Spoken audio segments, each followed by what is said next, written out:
And welcome back to our show. This is Nye County.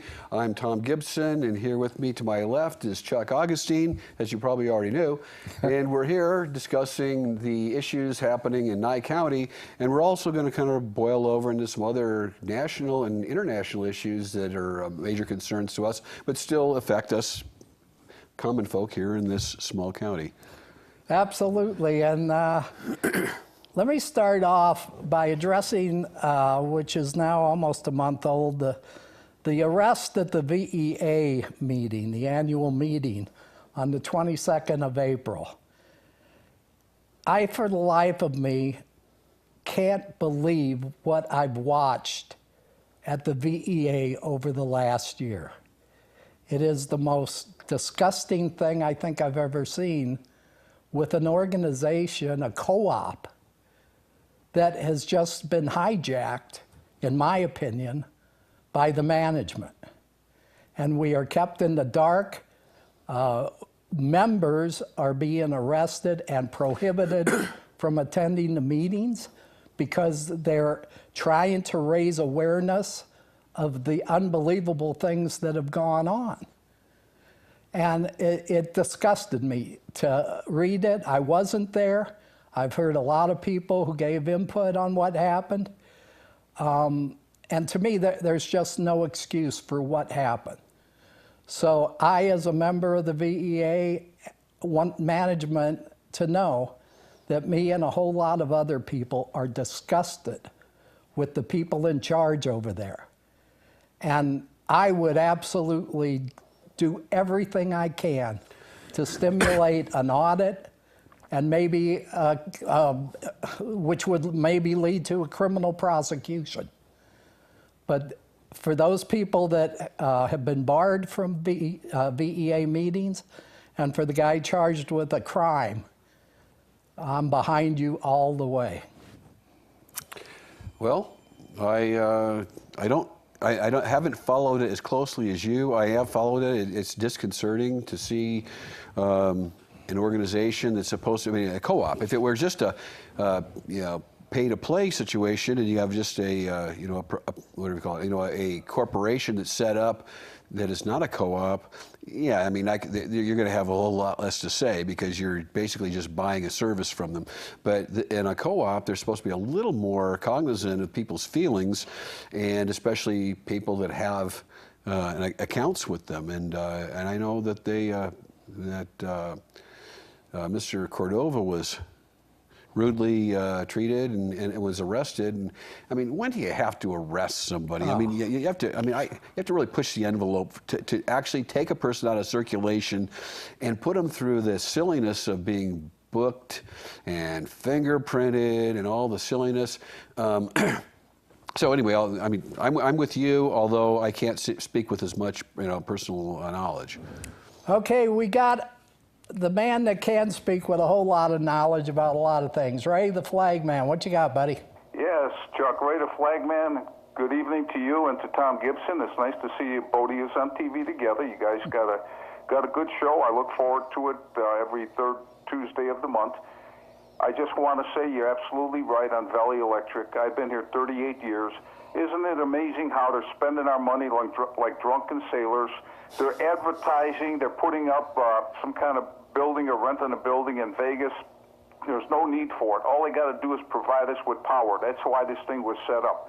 I used to go to meetings back in 79 and 80, and basically that's all it was all about. And they had lower power charges because they looked around, they shopped around. Now they got to gouge as much as they can to get every penny out of us. And what they've been doing is they've been giving away freebies. And that's why a lot of these members, they think that USTED is great and the organization is great. They give the free lunch, the proverbial free lunch. And that's what got these people hooked. And also the ambassadors. They give somebody a title.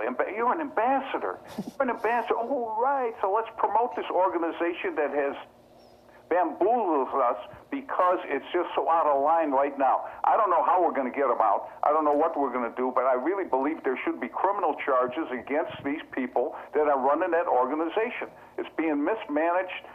Another thing is the capital credits. I'm here 38 years. They're so far behind in capital credits, which is money due to each of us that's been paying time and time again. I have 4 accounts with them forever, and they just kind of trickle that in, and they're hanging on to that money and spending it on advertising and scholarships and freebies, and it's just not right. So there you go. I had my rant. Thank you, guys. I feel a lot better now. Good. Ray, I got a question for you. Go ahead. Are there any special interests that are favored by Valley Electric?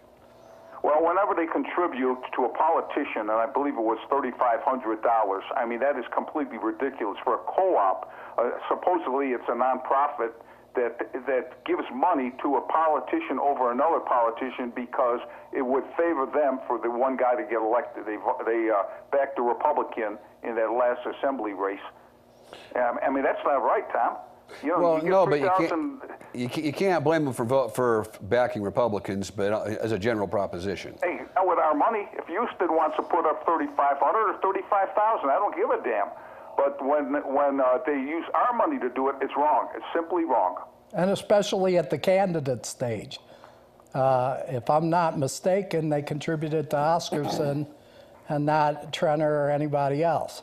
That's probably so, but it just it's so out of line. And now with these arrests and this intimidation, they're sending letters of intimidation to people saying if they show up on the premises that they will be charged with trespass with a warning. I mean, it's ridiculous. And this guy that was arrested, Cordova, someone was brought to mind that maybe they didn't charge him with the trespass. Maybe they charged him with either obstruction or not listening to the cop told him don't go in there. So you know, like they might have put a different charge against him because I don't know how they can go forward with trespass on it. I cannot see trespass, but the way they manipulate charges here, let's charge him with something else. He walked away from the cop. He said, "I'm going into the meeting," which I legally I'm able to do. And the cop arrested him because he didn't listen to the cop. Well, how would you get charged with obstruction of justice or arrested for? I shouldn't say charged because cops can't charge people. They arrest people and the prosecutors charge. But that's a different story. But when the cops arrested him, yeah, it'd be interesting to see what theory it was on. But also, when you're dealing with obstruction of justice, how do you obstruct justice by showing up and exercising your First Amendment rights?